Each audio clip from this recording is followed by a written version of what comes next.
Hello and welcome to this channel. In this video I'll be telling you why so many people fail the MDC exams. But before then, kindly take a moment to subscribe to this channel by hitting the subscribe button. I've been practicing medicine in Ghana for over a decade now, and over the period I've been involved in preparing physician assistants and foreign trained medical doctors for the MDC certification exams.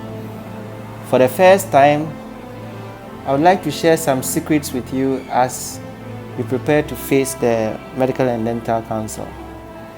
Ghana needs more doctors to serve in the various districts. Now you may find yourself as a doctor, but you have to pass the Medical and Dental Council exams first before you can take care of patients. I hope this helps you in your quest to realize your dreams. Stay tuned, please. I'll be talking about 12 ways to fail the MDC exams.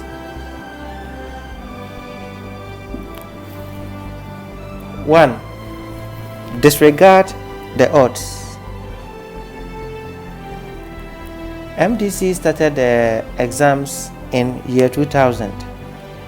The pass rate has consistently been about 50%. So the odds are not in your favor, and you disregard them at your own peril. I will tell you why the odds are not in your favor. You train in a developed country, probably, where the medical training is such that you don't come out until you have specialized. Also, the emphasis of their training is on the major conditions that their people suffer from. You may admit that malaria may not even be one of the diseases bothering them. The other point is that you may have had very little hands-on clinical training due to racism and patients' rights, etc. That also puts you at a disadvantage. Some of you may have even entered medical school without the science background. That also makes things a bit more difficult. You may have even trained abroad because you did not qualify to enter any medical school in Ghana. Now, there's a reason why there is a minimum grade you must pass or get before you are admitted. And so if you don't make it, then you may be at a disadvantage. The other point is that generally foreign trained medical doctors are seen as spoiled kids who are pursuing medicine to make their parents happy, and that most of them are not actually interested in reading medicine. The other point that puts you at a disadvantage is that the examiners are not under any obligation to go out of their way to pass you. You keep paying the $720 registration fee,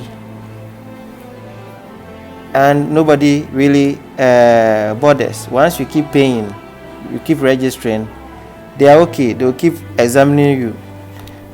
You can also, the other thing is, you are also not their student. They didn't train you, so they don't feel responsible for whether you pass or you fail the exams. And in fact, if you fail the exams, you are actually reinforcing the notion that the students that they trained in Ghana are far better than those that train abroad. Besides all this, they also have their own reputations to protect, and so the examiner will not go any extra mile to help you to pass the exams. And just by the way, to put things in perspective, it will be absurd for half any graduating class in medical school to fail any exams. That would be absurd. It would either mean the consultants are not good enough, that the teachers are not good enough, or the students are not good enough. And either way, the consultants would have to be held accountable.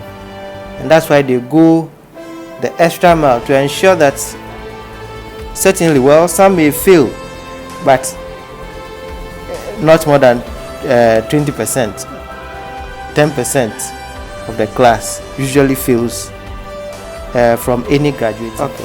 The second surest way to fail the MDC exams, point number 2, don't prepare well.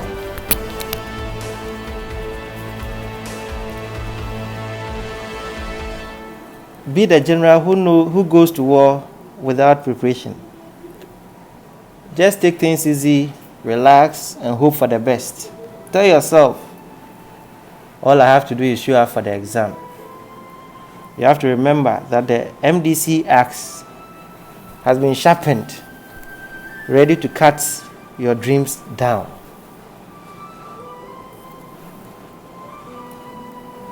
Number 3, ignore what the examiners want. How can you please someone if you don't know what they want? What is the modality of the exam? Is it going to be MCQ, essay, viva, OSCE, regular clinical examination, or combination? Your goal should be to satisfy the examiners. If you want to fail, shade the MCQs with pen instead of pencil. Answer your own questions. Don't show up for the viva. Remember that ignorance of the law is no excuse. Number 4, be arrogant. So you graduated from medical school as the best in your class. Your parents have got connections. Your parents are richer than Aliko Dangote himself. You feel you are more qualified than the examiners because your qualification is beyond theirs. Or you feel you are more qualified than the other candidates. You hold a higher degree than they do. Well, be wise in your own eyes. You may think you are the most handsome or the most beautiful person in your class. But if you approach these exams with arrogance, you can be very certain that you will fail the MDC. 5. Let fear paralyze you. You tried before and failed. Your friend tried and failed. Someone told you are not good enough. Someone you thought was smarter than you has failed. You don't even believe that anything you do will make any difference. Well, if you allow fear to paralyze you, you can be certain to fail the MDC exam. Number 6, argue with the examiners. Yes, because you know more than the examiners, argue out your case. Prove to them why you are the best student in your class. Stand up for your rights. Put them in their proper place. Let them know that you are smarter.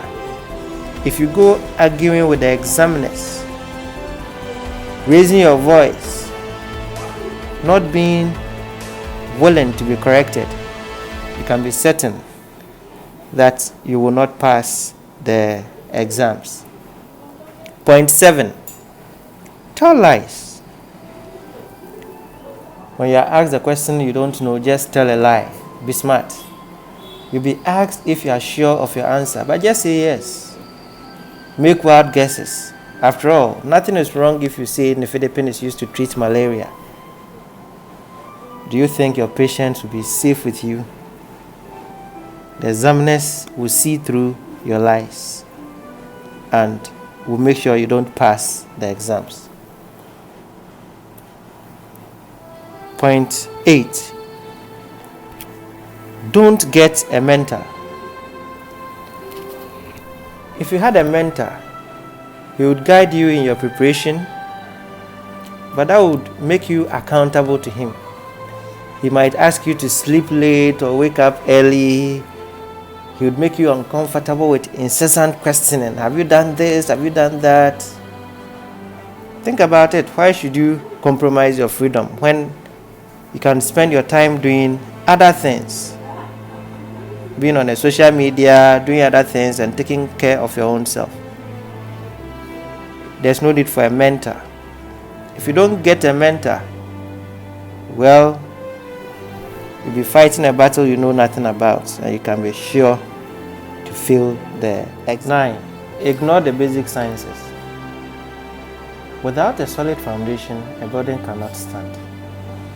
The basic sciences is the foundation for your clinical practice.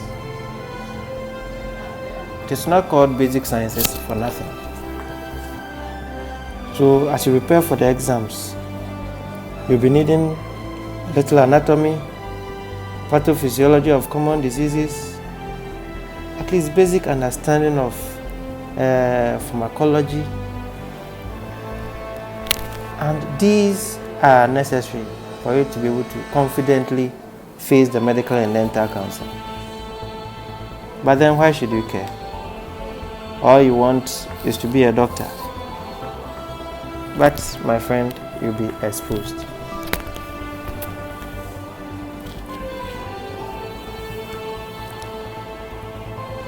Point number 10. Don't remember that you are in Ghana.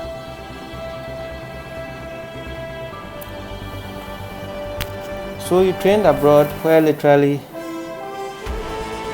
when you have an abdominal mass, you can easily do a CT scan. Malaria is just a small topic to them. Maternal mortality rate so low that, well, it's so rare. The average person where you trained can probably afford the basic necessities of life. But down here in Ghana, the reality is different. If you don't visit the hospitals, you will not understand. Since you got admission into medical school abroad, perhaps your next time you came to Ghana was after graduation. Yet, you don't mingle with ordinary folks, so you won't appreciate it. Remember that you'll be examined as a doctor who will be taking care of the poor. If you don't get this fact, well, you'll fail the exams.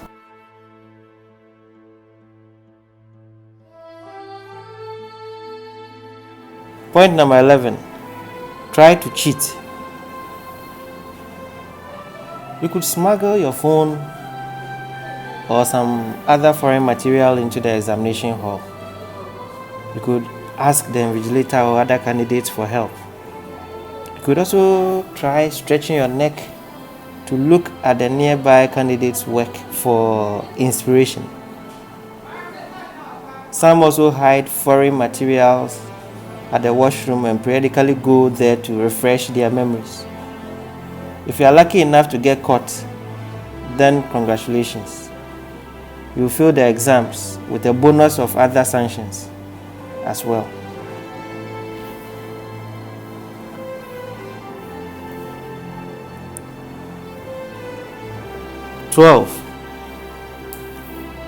Assault someone.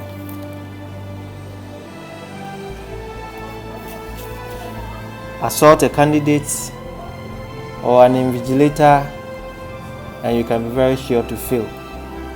That's quite simple. In fact, this is one of the fastest ways to fail the exams. If you show any form of aggression towards anybody in the course of the examination, consider yourself disqualified. Okay, so there you have it. Failing the MDC exam doesn't take much effort, as you can see. But if you are watching this video, I believe you want to pass the exams. You will learn from these mistakes and do better at the exams.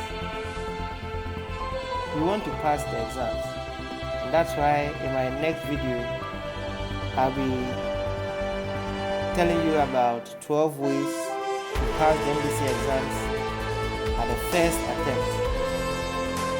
Stay tuned to this channel. Thanks for watching. Share it with your friends. All the best.